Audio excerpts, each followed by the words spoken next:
Birinchi raqamli valyuta kurslari kanaliga xush kelibsiz. Bugun 1 aprel 2026 yil sanasida O'zbek so'mining valyuta kurslari bilan tanishib chiqamiz. AQSh dollari 16 so'm 50 tiyinga tushdi. 1 AQSh dollari 2194 so'm 21 tiyin bo'ldi. Endi 100 AQSh dollari 1,219,421 so'm bo'ldi. Oxirgi oyda AQSh dollari 0,0% ga oshdi. Yevro 51 so'm 89 tiyinga tushdi.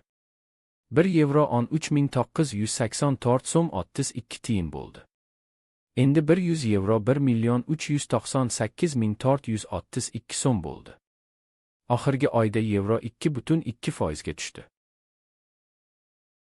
Rossiya rubli 39 tiyinga tushdi.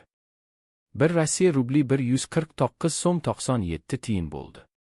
Endi 1000 Rossiya rubli 149,970 so'm bo'ldi. Oxirgi oyda Rossiya rubli 4,8% ga tushdi. Xitoy yuani 1 so'm 65 tiyinga tushdi.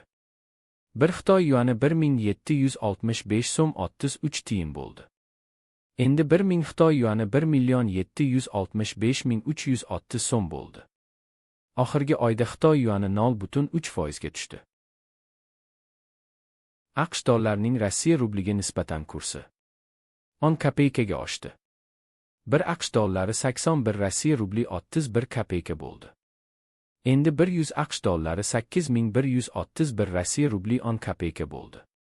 Oxirgi oyda AQSh dollarining Rossiya rubliga nisbatan kursi 5,0% ga oshdi. Ertaga yangi kurslar bilan uchrashguncha like bosib obuna bo'lishni unutmang.